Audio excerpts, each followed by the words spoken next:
गणपती बाप्पाच्या आगमनाची तयारी सुरू झालेली आहे, त्याचबरोबर मोदकाची तयारी सुद्धा सुरू झालेली असेलच. तर आजच्या रेसिपीमध्ये मी तुम्हाला परफेक्ट आणि रसरशीत मोदकाचं सारण कसं बनवायचं हे स्टेप बाय स्टेप दाखवणार आहे. तर चला पटकन रेसिपीला सुरुवात करूया. नमस्कार, मी स्वरूपास किचनमध्ये तुमच्या सर्वांचं खूप मनापासून स्वागत करते.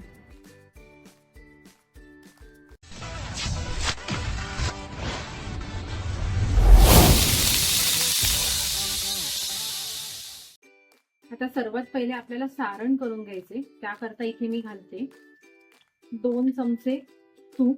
ह्याच्यामध्ये आपल्याला आपलं खोबरं जे आहे, ओलं खोबरं, ते छान परतवून घ्यायचे. आता हा ओला नारळाचा चव जो आहे तो याच्यामध्ये घालून घ्यायचा आहे. बघा,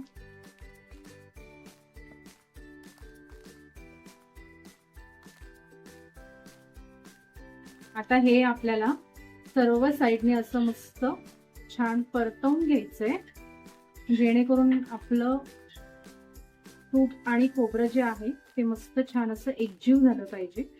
असा एक छान खोबऱ्याला असा एक सुगंध सुटला पाहिजे.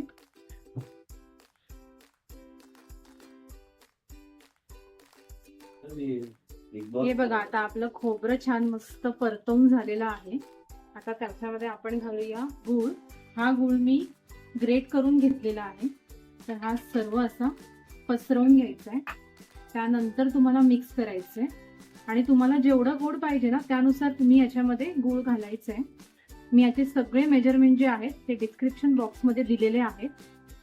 आता हा सर्व मी असा मिक्स करून घेते, जेणेकरून आपला गूळ छान असा मस्त मेल्ट होईल. आता मी याच्यामध्ये घालते, छान मिक्स झालेला आहे. त्याच्यामध्ये घालते बदाम पावडर आणि काजूची पावडर. ही मी मिक्सरला वेगळी ग्राइंड करून घेतलेली होती. त्याचबरोबर थोडंसं खसखस आणि काजूचे काप, थोडीशी वेलची पावडर. आता हे सर्व मिश्रण आपल्याला मिक्स करून घ्यायचंय. मस्त छान असं स्लो गॅसवरती तुम्हाला असं एकजीव करून घ्यायचंय. गॅस फास्ट नाही करायचंय, नाहीतर मग काय होतं ना, आपलं मिश्रण ना खालून ना जळू शकतं. आता आपलं सारण छान मस्त मिक्स झालेलं आहे. आता त्याच्यामध्ये आपण घालते थोडंसं मीठ. आता मीठ का घालते, कारण का गोडाच्या पदार्थाला, कुठल्याही पदार्थाला मिठाशिवाय ना ती चव बरोबर येत नाही. तर ह्याला थोडंसं आपलं चव चेंज करायला, फक्त फ्लेवर चेंज करायला आपल्याला इथे मीठ घालून घ्यायचे. तर आपलं सारण जे आहे ते आता मस्त, बघा तुम्ही बघू शकता केवढं रसरशीत सारण झालेलं आहे आपलं. आपलं सारण रेडी झालेलं आहे. तर ते मी आता थंड करायला काढून घेते.